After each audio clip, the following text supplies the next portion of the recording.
Would love to bring up Jay. Jay to the stage.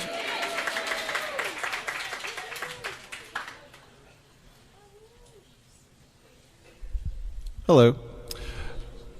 My name is Jay Lyles. I've actually read one of these before, or two of them before, one at Sowell House. Dave's here, and it was nice for him to host, so that was really great to be part of that. Then also at Distillery 98, and that was one of my first readings, and I know Harrison and Christy, and then Mike Ragsdale was speaking that night, talking about his book, Holier Than Thou, his graphic novel, and I thought, like, well, this is going to be the best place for my story, called Jay's Shitty Car. And it was really to try to tie in everything that I do with my life. And I'm pretty optimistic, even though it's talking about a shitty car, it's a pretty happy story. And it's really been hard for me to verbalize through the years, and really I just try not to verbalize when I get a lot of questions of like, what do you do? Where do you live? You know, what's the other one? It's like, are you religious? And then so, and like, you know, and I can check some boxes so we can just like move on to the next thing or ask them a question. And I love listening to people's stories. So, you know, I can check some boxes and entertain like, hey, this is what I do. What do you do? And man, I love listening to all the stories. I grew up in Mississippi. So you learn to be a great storyteller there because there's not really anything to do.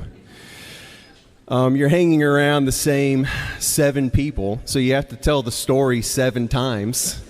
And then if an 8th person shows up, you go like, oh, you got to tell them one about the raccoon. I'm like, okay. But you have to make it just as exciting for the other people that have heard it 7 times already. So, and then in Mississippi, really what you do is what I tell people, like, what do you do in Mississippi if they move there from out of town, is that really the only thing we do is like we eat food and we play sports and then make babies that eat food and play sports. And then we tell stories about it. And I was like, that's what we do. So this past writer's night was origin stories. And so once again, I'm trying to tie in everything that I do. And a lot of it can be explained if you knew me when I was little. And it was like, oh yeah, that makes complete sense that he would end up doing what he does. And so I'll just kind of start, and then at the end of it is that I have a little a cappella song that I wrote, and then don't want to give away the title, but just we'll sing it for you. It's a very short kind of melody thing. But anyway, origin story, and it's like, where do you live? What do you do? Are you religious? And then like the question that you like don't really get as you get older is like, what do you want to be? They just kind of assume what you are, but you know, like, what do you? So, but like, you get that question when you're a kid, you know, just like, what do you want to be? And so, starting when I was in preschool, I came home and I told my mom, I go, Mama, I got friends, and she goes, this is what I remembered, because you came home saying friends with 3 syllables with your little hick southern accent. And, you know, and I was just like, but I was so pumped because I had friends. But both my parents were from Tennessee. I was born in Knoxville, but lived in Mississippi from the age of 1 to 22. So a southern accent was always around me. But I was pumped because I was coming home from preschool that day because I had friends. Then, while I still had my cute little hick southern accent, a question I got in elementary school was, if you could be anybody in history, who would it be? I thought about it for a little bit, then thought, none of them, because they're all dead.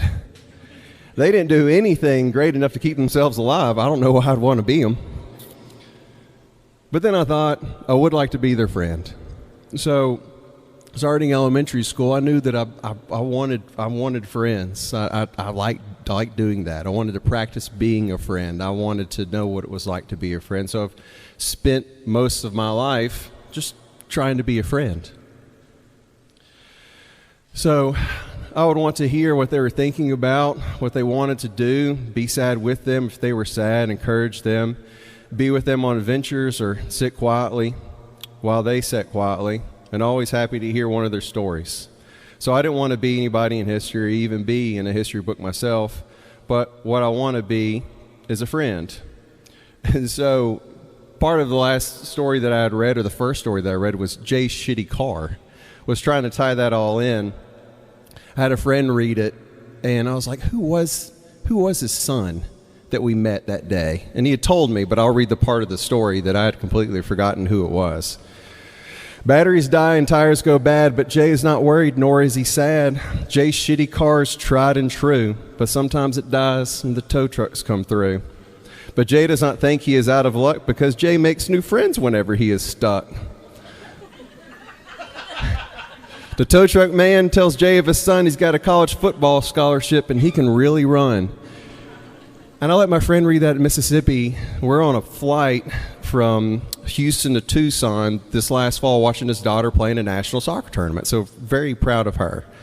And I said, who was that? Who was his son? Because he was a senior in high school and everyone was coming after him. It was Cam Akers. It was Cam Akers' dad. And then so if anyone keeps up with pro football, I mean, he's a professional football player now, Cam Akers. So I was like, no shit. So I'm like, that's cool. I'm going to have to write that in and tell people. So, and then also it's like I go everywhere. And then people were like, people are like, where do you live? Where are you from? I remember getting that question as my southern accent kind of started going away a little bit, and I still have it, but it wasn't as thick as it was before. And then people in middle school go, where are you from? I go, I'm from here. They're like, where are your parents from? They're from Tennessee. They sound like you? Yeah. But then I was just kind of like, okay. And then you start getting the question of like, well, where do you live? Which can be a really fun conversation. But what I really want to tell people is, I live everywhere. But that can turn into an interrogation really quickly. And if you knew anything about me in middle school, my parents let me walk around Disney World, all 3 parks by myself for the entire day when I was 11. They're like, you want to go by yourself? Sure, go ahead. And I was like, okay. So I went to this arcade where all the games were free, and then I went to Honey, I Shrunk the Audience 3 times, which is like a ride that doesn't even exist anymore. And then I went to Space Mountain multiple times, and I can't remember all the rides. And I took the tram between the parks. I'm 11.